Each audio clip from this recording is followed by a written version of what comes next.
Hola from Barcelona! Usong-uso ngayon dito sa Catalonia, Spain ang pag-grill nitong long green onion na tinatawag na calçots. Ang tanong, pwede daw bang gawing alternative ang leeks kung hindi available ang calçot dyan sa inyo? Yan ang susubukan natin today. Plus ipapatikim ko na rin ng longganisa dito sa mga kasama ko. Nag-request nga itong mga kaibigan namin na magkalsotada after nila makita ang huli kong video nito na hindi sila kasama. Ang kalsotada nga pala ay ang pagsasama-sama ng buong pamilya or your group of friends para mag-grill ng mahahabang sibuyas na ito sa malakas na apoy. Itong tradisyong ito ay makikita nyo lamang usually bago matapos ang winter dito sa Spain hanggang mag-spring. Isa ito sa mga pagkain na dati hindi ko pinapansin. Pero parang ito na yung isa sa pagkain na mamimiss ko kung uuwi at titira na ako sa Pilipinas. So ito na nga mga calçots at ito naman ang leeks na binili namin kanina ng pamilya ko sa street market na malapit lang dito sa bahay. Ito nga palang street market na ito ay every Sunday lang pumapwesto dito. Sinamantala na namin ni Mister at bumili na rin kami ng ilang gulay at prutas na kakailanganin namin sa bahay. Nagbaon nga pala ako ng kanin. Kasi tuwing may calçotada, automatic na meron din mga inihaw na karne. Naglaga na rin ako ng artichoke at dinala na rin dito para ihawin na rin. Hahatiin lang natin ito sa gitna, lalagyan ng salt and pepper at olive oil, tapos yun, iihawin natin ng 10 minutes. Isa rin ito sa mga kinagigiliwan ko. May nagtanong kung hinuhugasan pa daw ba nila dito ang calçots bago ihawin. Hindi po, mas malupa, mas masarap. De, char lang. Papagpagin lang nila yan, then diretso na sa apoy. Ano nga ba pinagkaiba ng leeks ko dito at calçots? Kung nakikita nyo sa size, biglang nanliit si calçots. Yung appearance niya ay halos same lang din. Mas intense lang yung kulay ng dahon ng leek at medyo matigas. Ito namang sa calçots ay medyo malambot. Kung pipisilin ko, mas matigas ang leek at kitang-kita na mas fibers ang texture nito. So ito na nga, susubukan natin kung anong lasa. At kung pwede na nga ba siyang gawing alternative sa calçots. Na-curious na rin kasi ako. Lulutuin lang natin sila hanggang lumambot. Babalik-balik ta rin nyo lang sa apoy. Okay lang masunog ang labas. Kasi yung loob naman yung kakainin natin. Habang niluluto ang calçots, ini-enjoy naman namin dito ang view. Nagkukwentuhan habang kumakain ng ilang appetizers. Kasamang isang basong wine, ilang beers, at isang bata na ayaw kong tantanan. Gutom na pala, kaya pinakain na namin sila ng pasta carbonara. Pagkatapos naman iniredy ko na ang lamesa kasi malapit nang maluto lahat. So today meron tayong calçots, inihaw na karne, inihaw na gulay. Nag-toast na rin kami ng tinapay na merong alioli, garlic and olive oil sauce to. Ang sauce na ito ay ginagawa din nilang sausawan sa mga inihaw nilang meat dito. At syempre andito din ang langganisa na gusto kong ipatikim sa magulang nitong kaibigan ko. So tara, mag-lunch na tayo. Kasi gutom na rin ako. Inuna na muna namin kainin ng mga inihaw na karne bago pa lumamig sa lamig ng panahon. Napili namin kumain dito sa labas kasi medyo makalat ang pagkain ng calçots. Nakakahiya naman sa may bahay. Dito nga dinikman na nila ang longganisa na kanina pang gustong kainin nitong tatay ng kaibigan ko. Excited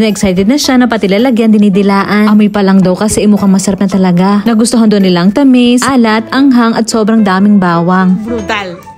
Isinunod na rin namin ang calçots dahil nakabalot sila sa papel, mainit-init pa. Babalatan mo lang ito at kukunin mo yung gitna at isasuso mo ito sa romesco sauce. Ang romesco sauce ang talaga nagpapasarap sa mga sibuyas. Si Chef Jama expert dito sa paggawa nito. Tikman na rin natin ang leeks. Si Chef Jama muna. Tapos sumunod na rin ako. At success! Pwede nyo nga siyang gawin sa leeks. Ang problema nyo na lang ngayon ay ang paggawa ng romesco sauce. Pero pwede nyo namang i-google yan. Halos same lang din ang lasa. Ang pagkakaiba lang ay mas tender ang calçots at mas matamis. Ang leeks naman medyo matabang ng konti at mas mabuhok. Isang leek lang sold ka na sa sobrang laki. Samantalang sa calçots ay nakakasampu pa ako. Nag-enjoy kami ng sobra, panay din ng tawa nila dito. Kasi puro kalokohan din ang alam nitong tatay ng kaibigan ko. Tinapos namin ang lunch with cakes na ginawa nitong asawa ko. At tumambay lang at nagkwentuhan hanggang alas 7 ng gabi. So yan ang naging linggo ko. Sana okay din ang sa inyo. Hanggang sa susunod. Adios!